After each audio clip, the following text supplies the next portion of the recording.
Hello and welcome to the Shaw Local Bears Insider Podcast. Happy Thanksgiving, everybody. We're coming to you on Wednesday, November 27th. We've got some Bears Lions action tomorrow morning on Thanksgiving. Hope everybody has a great holiday and is looking forward to watching the Bears, or at least, I don't know. Are people looking forward to this game, Michael? I'm not really sure. I think they were in the summer, right? I think everyone was. I think that's kind of why, I forget who chooses. Probably the NFL is like, oh yeah, NFC rivals, NFC North rivals, up and coming Bears against the Lions. Like this will be great for Thanksgiving, and Yeah, then that'll be fun, right? yeah, it'll be great. The whole country's going to watch, and now they get the 4-7 Bears against the great Lions team, and then you got battle of the backups with the Cowboys and the Giants. Oh man. Yeah, the football. I don't know. I think the night game might save them, but I think might be a tough morning and afternoon for football fans, and might focus more on dinner than the actual football game. Yeah, that Cowboys Giants one, that's rough. That's not exactly how the league drew it up when they released the schedule in May. No. Yeah, so obviously we got some Bears Lions to preview. We have not met with you guys since Sunday's pretty interesting, weird game, Bears Vikings. The comeback effort that forced overtime but ultimately fell short. Michael, what were your takeaways from watching all that madness? We had, Caleb Williams leading the touchdown drive late. They get the onside kick and they're able to tie the game and force overtime. He did a lot of good things down the stretch there. Unfortunately, it was just a really bad sack in overtime that forced the Bears to punt, and they never saw the ball again. Yeah, I think the biggest thing you can take from this game, and the biggest thing you can kind of take from the last couple of games is it seems like Caleb is your guy, right? I think it seems like, obviously you would have wanted to win the Commanders game, and last week, and obviously against the Vikings. Like eventually you need to start, not being placed in the position to win, but actually win the game. But I think you've seen at this point of the season with a more competent offensive game plan that Caleb can lead you to a victory and put you in a spot to win. Obviously, he was able to do that with an 11-point deficit that they were able to overcome to force overtime. Yes, that sack was a bad sack, and that is a good reminder that he's still a rookie quarterback, right? I think he'll learn from that moment. I think he kind of went back to his USC days where he was like, I can make this work. I can be the hero. And then instead of realizing I need to dump it or I need to get rid of it because we can't afford it, whatever it was, a 17-yard sack. But I think the biggest thing you take from this game is Caleb is what you expected him and hoped that he would be for you. He makes mistakes still. He's a rookie quarterback, but some of the throws that we saw him make against the Vikings are some of the most impressive throws I've seen a Bears quarterback make. Just, his ability to thread the needle, dump it off on a scramble. That throw to DJ Moore to force the game-tying field goal was in the moment you're just kind of like, wow, that's crazy. But then when you look back at it, you're like, that's an insane throw to make Big in that time moment. And the other guys have kind of realized that. Like DJ said that was a big time throw. Keenan Allen, you've heard him say that's a big time throw. So yeah, it stinks. The Bears lost. They didn't win the game. The comeback was fun, but I think the biggest thing you take is Caleb seems to be the guy. Yeah, some of those windows, the throw to Keenan in the first half, like rapidly closing throwing lanes and just some really impressive stuff from your quarterback. And I agree with what you're saying, Michael. I mean, you look at the Commanders game, you look at last week against the Packers, you look at this game. I mean, those are three games where he had, what should have been either a game-winning or a game-tying drive in the fourth quarter. And that's not what we've seen from past Bears quarterbacks. That's not what we saw from Justin Fields. That's not what we saw from Mitchell Trubisky. And so I know it sucks to like find these silver linings and stuff, and you lost the game. I understand that, but your quarterback's doing a lot of things really well. And I think that was the biggest. That was, for all the talk about like this team needs to make the playoffs. This team is going to be good, contending, and all that kind of stuff. The biggest point of this season was, is Caleb Williams going to be worth the hype of the number one pick? And you've seen, and I feel like this season has kind of gone the way that we kind of told people it was going to go, right? There are going to be some highs. You saw that 3-game Mhm. winning streak. There are going to be some lows. You obviously saw tough performances against Arizona and New England. But now, with the more competent offensive game plan, you see that he's able to make the right calls and the right plays. Was he perfect? No. He misfired on a couple throws. He took a bad sack in overtime that cost his offense an opportunity to keep going. But those are all rookie things, right? And I think you're seeing the biggest thing. Yes, you don't want to have a 5-game losing streak like the Bears do right now. They're not in the spot that they thought they'd be in heading into this Thanksgiving game. But I think the biggest question and the most important question was about Caleb. And for a couple of weeks there, I was like, well, would you redraft him? Would you do Jaden Daniels hire, Drake May, Bo Nix, and that kind of stuff? But I think based on what you've seen so far, I think most Bears fans would above and beyond take Caleb over, anything else that they could have. If he keeps playing like he has the last 2 weeks, he's going to be right back in that Rookie of the Year conversation. Yes. I actually believe that. I mean, he's doing this against good defenses. The Packers are a good defense. The Vikings are one of the best defenses. I mean, that has me optimistic, looking toward tomorrow's game against the Lions. Like, if he keeps playing this way, his numbers are gonna even out a little bit.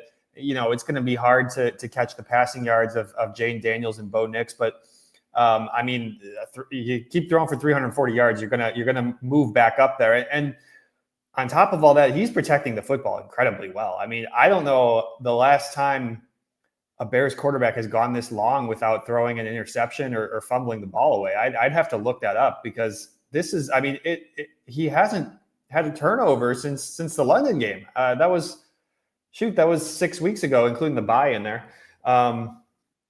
That is not something we're really used to around here in Chicago. No, like he came close on Sunday. Like there was a pass that probably should have been picked that was dropped by a Vikings player. There's some luck involved. Yeah, there obviously, yes, of course, there's luck involved. But there could have been a pick there, but there wasn't, right? So he doesn't get credit for that. So it's just his, discipline with the ball has been really impressive. And it's still good to see that he's still taking shots, right? Like he's taking those off. Like that needle, the threading the needle pass to Keenan Allen that he had in the first quarter over two guys that could have very easily picked it off. I'm glad to see that he's attempting those throws, right? Because those are the throws that make you a special quarterback, and those are the throws that make you an elite quarterback. Like you can't be afraid to make those throws.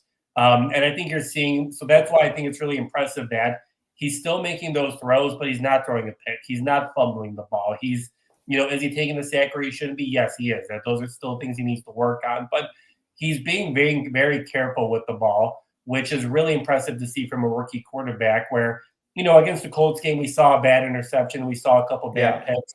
And it's really impressive to see that he's growing he's really growing throughout the season, and he's really learning from those mistakes that he made during the first 4 or 5 games of the year. Yeah, you can see that. And, and some of the stuff that they said after the game too, I mean, just Caleb talked about the comfortability just in all the extra work they've done, after practice. That stuff you can talk about that in week 1, week 2, week 3, but that stuff has a compounding effect. That stuff builds up over time. And I think you can see how that is. He's playing better. Like he's getting better and better. And I know there was a tough stretch there right before they fired Shane Waldron, and it wasn't looking good. And so, yeah, it's easy to say that now when things do look like they're going well. But I really do think that the time is a big factor in all of this when you're talking about a rookie quarterback. If you guys are watching live with us on YouTube, thanks for joining. Do us a favor, hit the thumbs up, subscribe. We really appreciate you jumping on the show with us and listening to what we have to say. If you're listening after the fact on Spotify or Apple, keep an eye on our Twitter pages. I'm at Sean_Hammond. He's at MDwojak94. We will let you know when we're going to go live. We try to do it every Monday and Friday, but during the season. But as we know, this week there are some wrenches in the schedule. We got a Thursday game here, so we're meeting with you guys on Wednesday. Thanks for joining us as always, and do us a favor if you're on Spotify or Apple, leave us a review there too. That really helps us grow the show. And as always, head to shawlocal.com. Read our stuff there. That's the number one best way to support us. Michael, are you? Let's see. I gotta scroll back here and find the comment. Somebody had some thoughts. Let's see on the defense. Yeah, there it is. CJ says, he commented on Caleb's sack, and then he said, "I'm not as down on the defense as most people are." I feel like the defense the narrative out there has been a little bit down on them this week. I kind of agree with CJ. Where are you, Michael? Like, I think the defense is fine personally, but obviously they gave up some points in that game. I'm kind of caught in the middle where I don't think that this defense is by any means terrible or anything like that. And I know the context of you're missing Jaquan Brisker, obviously a big playmaker for you, and you're also missing Andrew Billings, and that's a huge, quite physically a huge playmaker that you're missing from the middle of your line. So I get that, but I also understand the disappointment, right? Where last week I think they gave up 20 points to the Green Bay Packers. 20 points should be enough for you to win a football game. And that they were obviously in the spot to win that game. The offense could have done better against the Packers. So I think 20 points, that's a spot where you should be able to win that football game if your offense is a league average, offense. But this Sunday, I kind of give this defense a hard time where it's just like you gave up 30 points.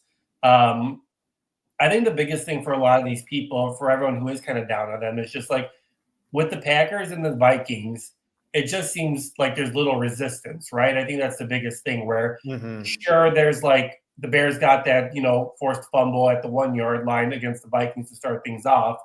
But then, Sam Darnold had a pretty easy time moving the ball down the field. Like Jordan Addison had a career day. They did a great job of shutting down Justin Jefferson, but like, other guys stepped up in those moments. Like they gave up 2 100 receiving yards receivers. That's hard to say. Defensively, right? Like they were giving up chunk plays, and I think that's the biggest thing from this couple weeks. Where I think this Bears MO has always been bend don't break. Like that's been what they've done this entire season. But I think there's been a lot of breaking this year, where you've seen the huge 69-yard pass to Addison, and he takes it down the field. The huge, 49-yard pass down the field to set up a 1 yard touchdown at the start of the second quarter. Like the chunk plays are what's killing this defense. And I think that's kind of why you're kind of concerned, because you can't give those up. Like you're going to give up points in the NFL. It's an offensive league. No one's doubting that. But I think it's just the way that things kind of look, where it's just like offenses, especially the last couple of weeks, even the Cardinals, Commanders, and the Patriots, it doesn't seem like they've really struggled against this defense that was supposed to be a top 10 defense heading into this season. Yeah, it's interesting because, I was just looking back. The teams that the Bears have had multiple turnovers against this season, the Titans, the Colts, the Rams, the Panthers, the Jaguars, and the Cardinals.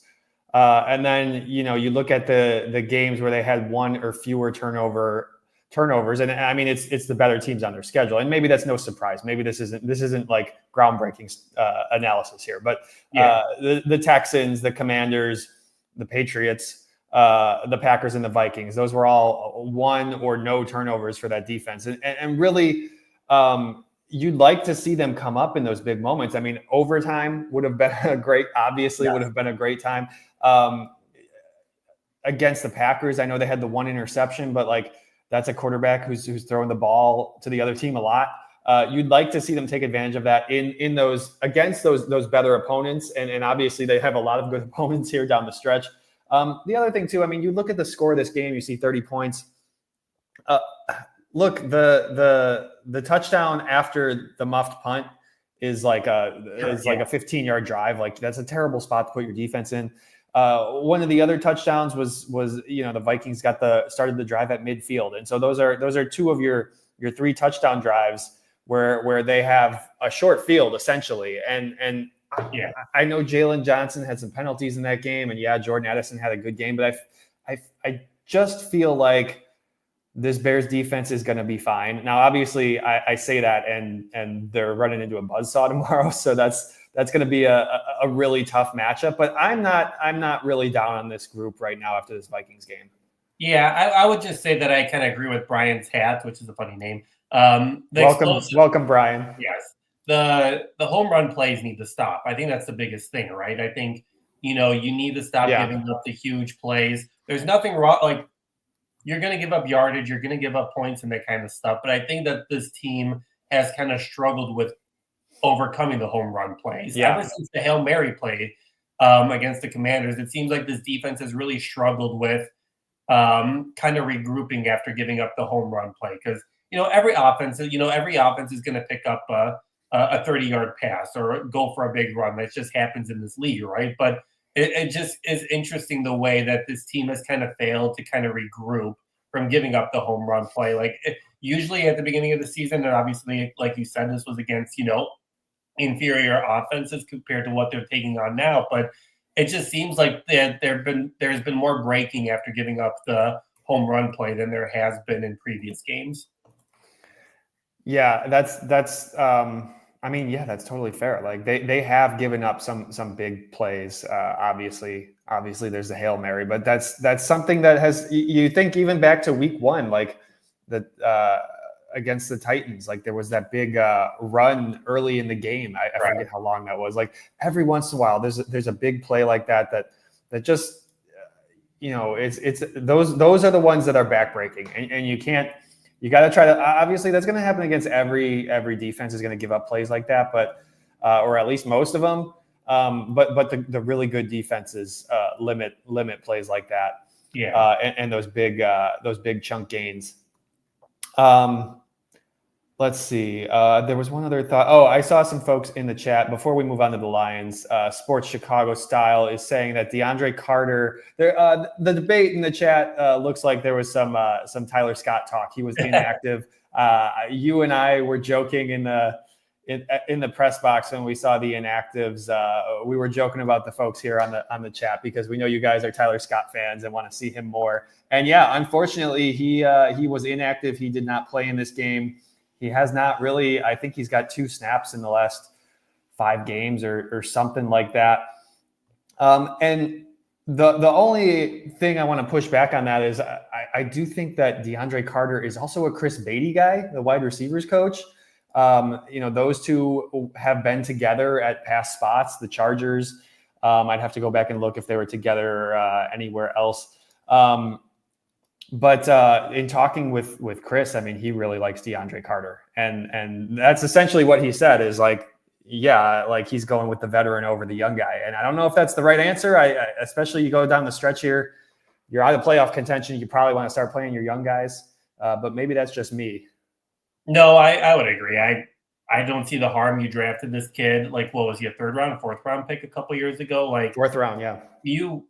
Don't you want to see if he can? If you're Poles, aren't you like, I want to see what my talent can do? Like, I don't, I know coaches and general managers are always, you're playing to the end. You're not giving up on a season by any means, but you kind of see the writing on the wall at this point. You're just kind of like, we need to see what we have here and kind of make some off-season decisions. So, yeah, I mean, the DeAndre Carter thing was so tough because obviously he's yelling poison. But if you're yelling poison, you should also get out of the way of the ball, right?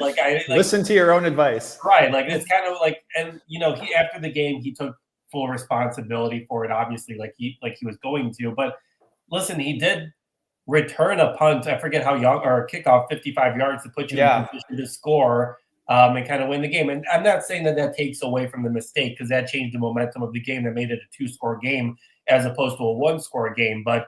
I think there's value to having DeAndre Carter on this team. He made a mistake. It was a wrong point.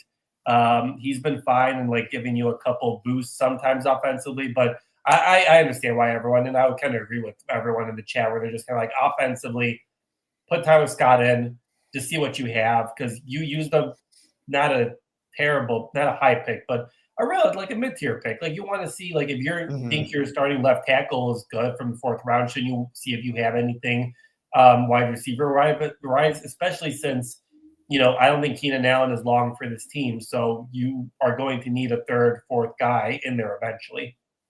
The comment just came in from Rick. One more thing before we move on. How did we get another kick blocked? That's embarrassing. Yeah, that was. I don't know what the word is, but I think Michael, you and I looked at each other like, of course, their very first field goal attempt. I know they had tried an extra point in that game, but their first field goal attempt, almost from the same distance, was blocked. And yeah, obviously teams are seeing something in the middle there that they're taking advantage of. Yeah, and I think that comes down to, Matty Berfus asked about this on Monday a couple times, and he was saying it just comes down to execution and that kind of stuff, and he's well aware. And he was asked about, how does this happen a couple weeks in a row, and did you address it? And obviously they addressed it, but at the same time, you're not addressing it the right way, right? Because if you have I think the Vikings said after the game, they saw what the Packers saw and they wanted to exploit the same thing, and they were kind of surprised that they didn't change anything up. Mm-hmm. I think that, you can have your arguments with Cairo Santos. Do you need a kicker who can go farther and kind of hit it at a higher angle? Sure, you can get into that argument if you want. But I do think that that along with the special teams blunder, along with a lot of different things, just kind of comes down to coaching and kind of the reason why the Bears are in the spot right now. I think there are just too many mental lapses, too many big plays that you're just kind of like this.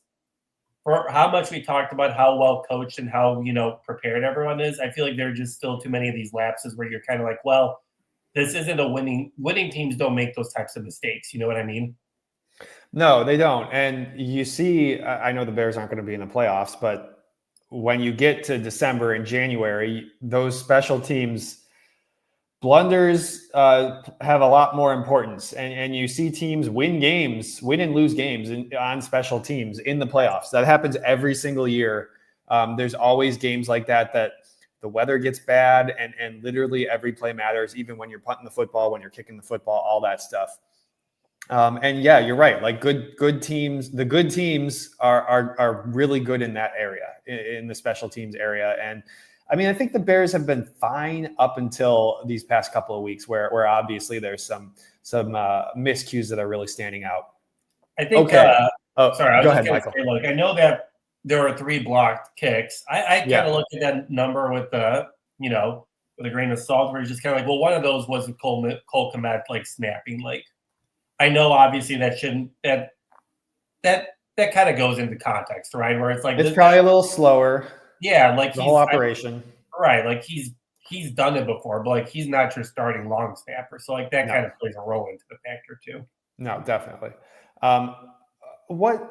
Looking ahead to the Lions here, obviously this is probably the best team in football right now. They're on a roll. They're 10-1.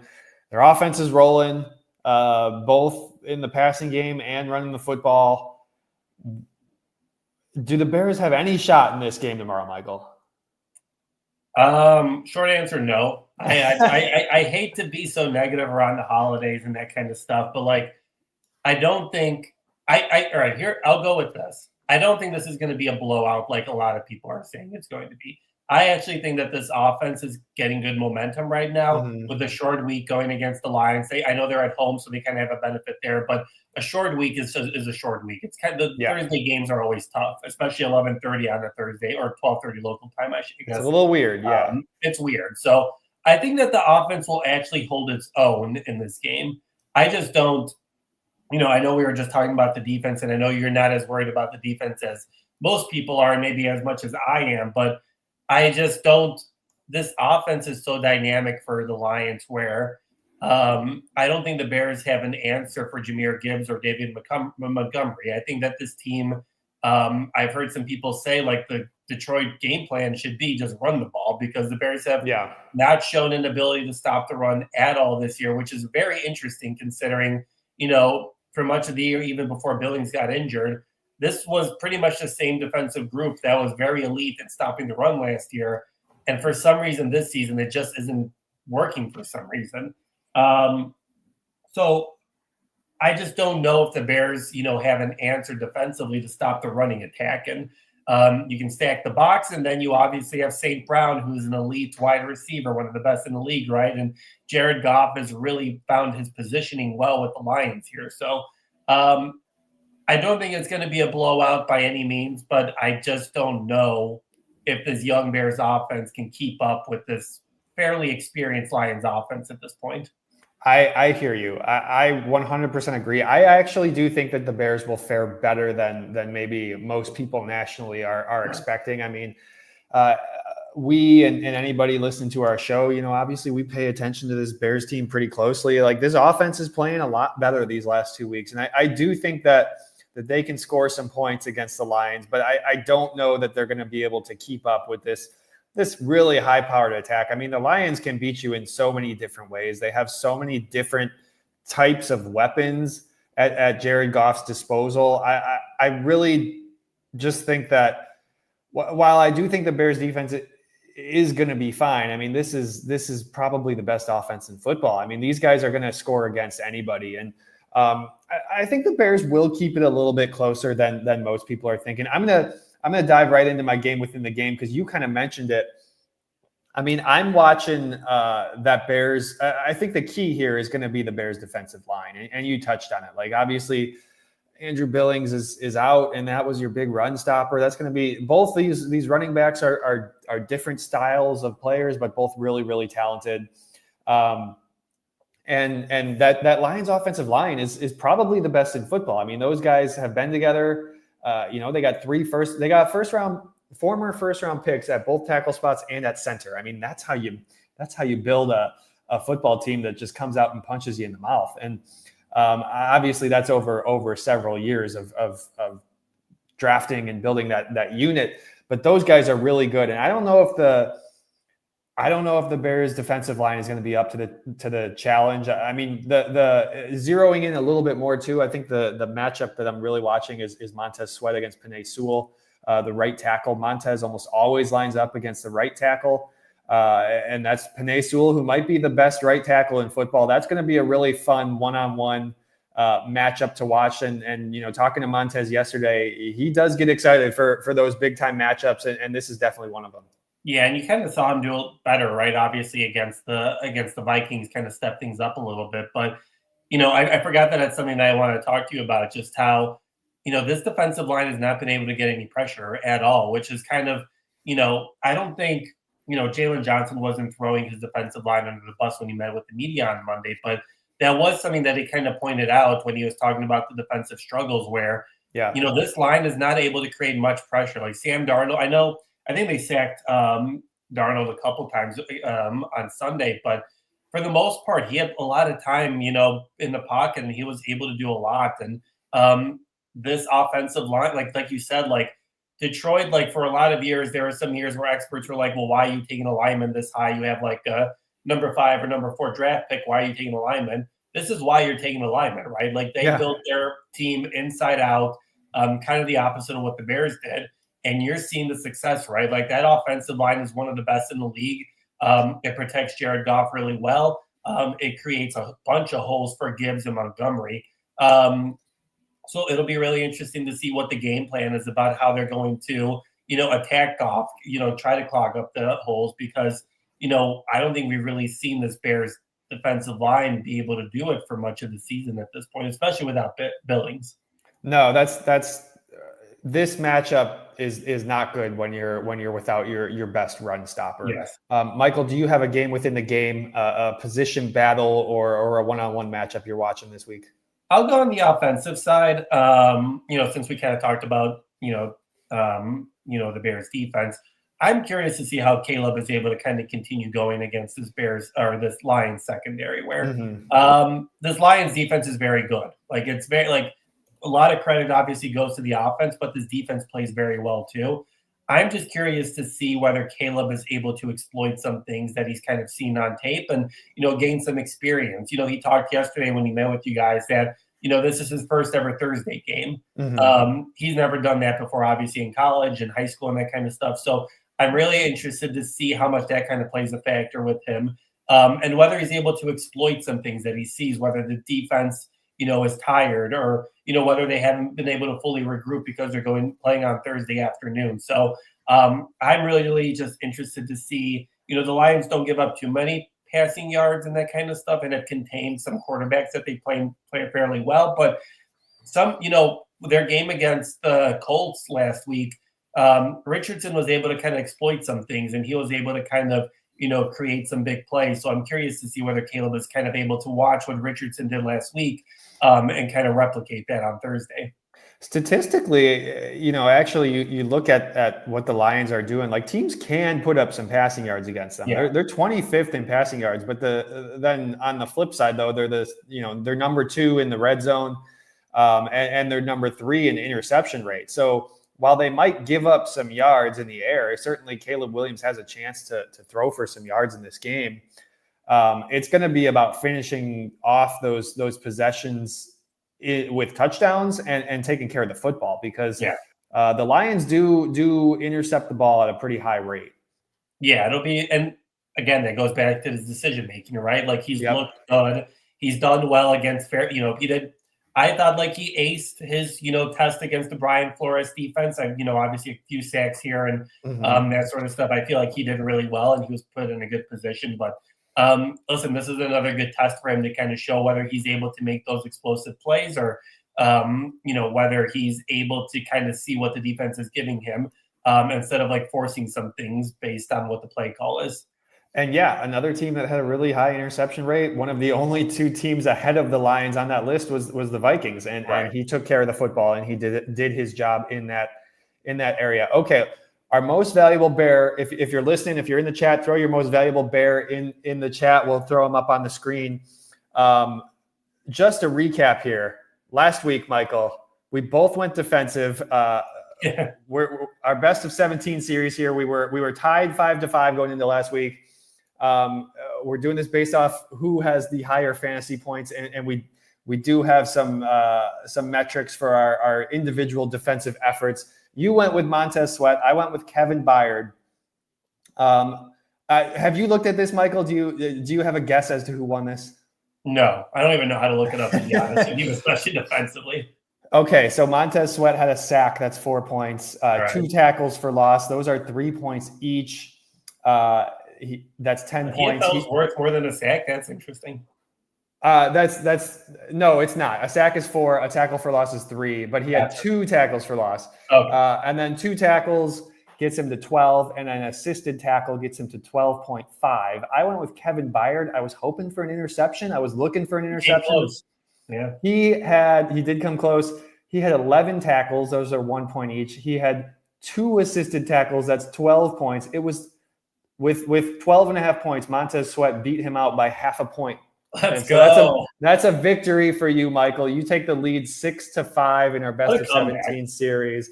What a comeback effort. You were down at one point, you were down 4 games to 2. We're getting down the stretch here. I get to pick first. That's, I guess, the silver lining for me. I'm going first this week. How many? We each have 1 Caleb pick. Is that what we have left? We each have 1, and you're right. You're right on line. I'm going to use my third and final pick, and I know it's a tough matchup with the Lions. I think Caleb's going to play a big game on national TV. Also, they're playing inside, and so I want to use one of my Caleb Williams here with perfect conditions inside. I'm going Caleb Williams as my most valuable bear this week, and I do think that he can throw for some yards against this Lions team. I don't necessarily think that means they win the game, but I think he will have a good game. I like your logic for the most part. I'm for the most part. I'm going to fight you on the perfect conditions, though. Yes, it's inside, but it's going to be loud in Detroit. It's a Thanksgiving crowd. They're going to be into it. And I'm interested to see how Caleb deals with that, right? Like that's going to be a huge factor. And how does he deal with the crowd noise? Is he going to be able to get the plays in? Is he going to be able to adjust? Are there going to be false starts? So I like your pick for the most part, but that is why I'm wary a little bit about. So you're saying this could backfire for me? That's what you're saying. It could either be great and you're just going to roll and pick up an easy win, or it could lead to some mistakes. I would rather swing for the fences and be way wrong. That's my approach on this one. Before you pick, we got Sports Chicago Style likes Rome Odunze this week. CJ Williams also likes Rome. He gets the Keenan Allen looks. CJ says. Rick Gonzalez says DeAndre Swift is his most valuable bear. A revenge game for DeAndre Swift against his former team, the Detroit Lions. Michael, what are you thinking? I'm really tempted to take Swift again. He's helped me this year. But man, the Lions have allowed like the fifth least amount of rushing yards this season, so I'm Yeah. kind of hesitant. I'm hesitant about that. Um, Rome has had some big plays, but I don't think he's had high totals. It's hard to predict when Rome is gonna go off. Yeah, it is, and I'm having a hard time figuring out. It seems like for the most part, like I don't think in Thomas Brown's offense that they're targeting DJ Moore, Keenan Allen more. Like I felt like he was looking at Keenan Allen a little bit more during this game on Sunday, but I Mhm. feel like a lot of the guys have said like things are pretty even. Like he's throwing to Cole, he's throwing to Yeah. DJ, he's throwing to Rome. So I don't think he's really picking on one guy. But what the hell? I'll go with Rome. I'll go with Rome. I There you think that he's go. kind of been. I think he's been. The only problem with this is if Rome has a good game, Caleb has a good game. So that doesn't really help me. Sure. But I'm not confident in this defense, and I don't think they're going to be able to run the ball. So I'm going to go with Rome. I think that he has an explosive game. He did well in the dome in Indianapolis, so let's make this a dome thing for Rome. You know, that's a great point, Michael. You look at last week's game, DJ, Keenan, Cole Kmet, Rome Odunze all had 7 or more targets. They are spreading the ball out pretty well since Thomas Brown took over this offense. I definitely think that you could go with any of those guys. If you think that the Bears are going to put up some passing yards, I mean, it really is any single one of them could have a big game. And I think that's why they're succeeding offensively, right? Like they're not forcing the ball to one guy. They're getting the ball into space with their talent. They're doing everything you kind of wanted this offense to do at the beginning of the season, right? Like you're dumping it off to DJ Moore in space, and you're blocking well for him to make explosive plays. You're finding Keenan Allen up the middle. You're getting Cole Kmet up the middle. You're finding Roma Dunze a few times, on the sideline with an impressive throw, right? Like you are doing something that you didn't do earlier in the year. So I think that's kind of the reason why, something that Manny Eberflus wanted at the beginning of the year. You're getting the ball to your playmakers have an even amount, which makes it hard to defend defensively. Definitely. Okay, surprise prediction. What's something we're not talking about, we're not thinking about that's gonna happen tomorrow on Thursday during this game? Tyler Scott. No, I'm kidding. I'm gonna get the guys going with that. I think that there would be a big special teams play. I think whether in the positive direction. In a positive direction, we are having a positive play.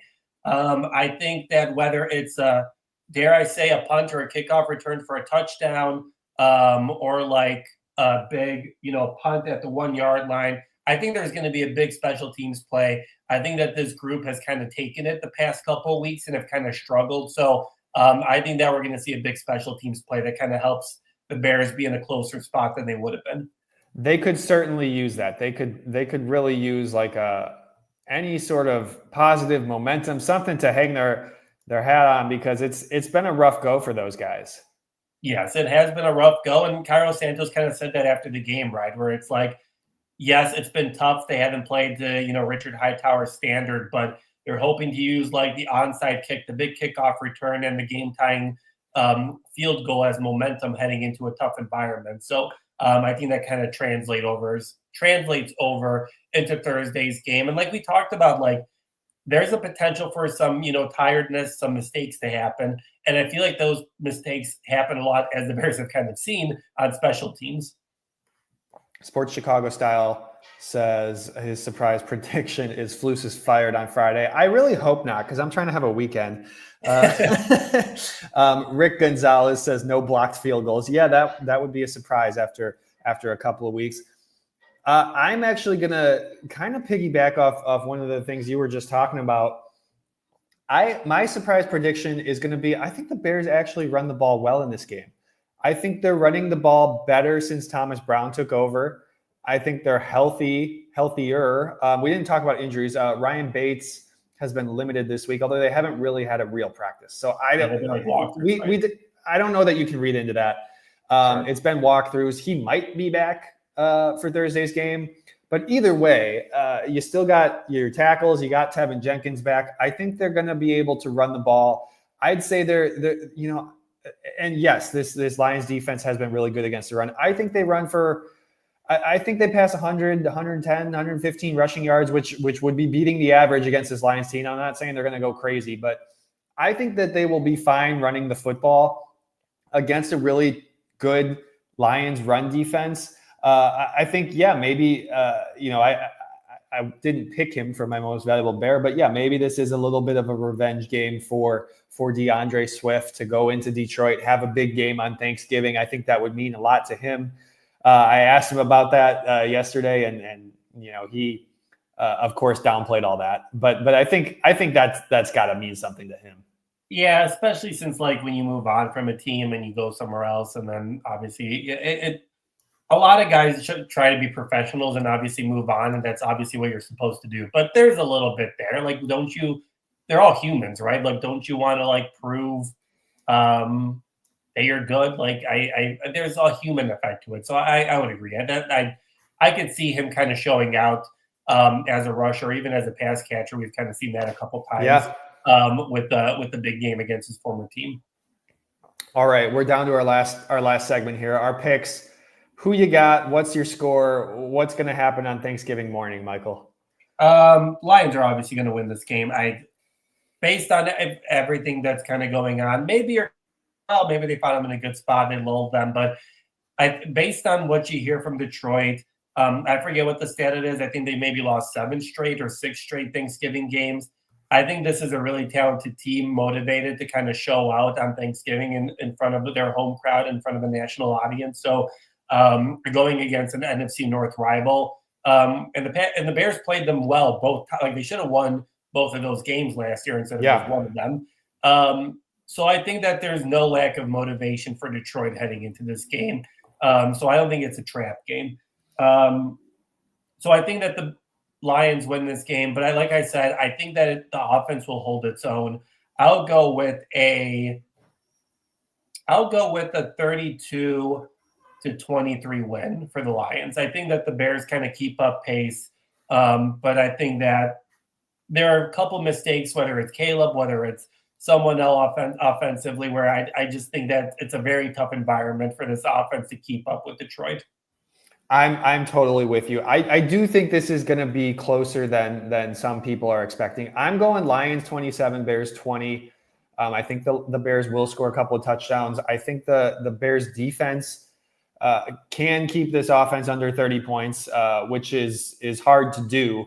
But I'm with you where for the vast majority of their recent games, I know there's maybe 1 or 2 blowouts in there, but these two teams have played really tight every time. And yes, this is the Lions at home on Thanksgiving. This is their moment. This is one of their big games on the calendar. And tickets for this game are pretty expensive too. I think that crowd is going to be really rocking when things kick off Thursday afternoon. And that's going to be a challenge, but I just like the way this offense is trending under Thomas Brown. I think they're going to do enough to keep it close. I don't think they're going to win this game. And I say 27-20. Maybe it's the case where the Bears score. Maybe the Bears. I don't know if it's going to be a 1-possession game on the final possession or whatever. Maybe the Bears score a late touchdown or a field goal or something to draw a little bit closer. I do think the Lions will kind of control this thing, but I don't think the Bears are going to just roll over and go away. No, I don't either. And I think, this is an important game. This is no one, you've seen it throughout the players. Like DJ Moore said on Monday, this losing takes a toll, right? It sucks. No one likes losing, and no one likes losing 5 in a row. So I think that this Bears team is going to come out motivated. I just think that even if the Bears were playing better, Detroit is just more talented, right? They're a more experienced, more talented team.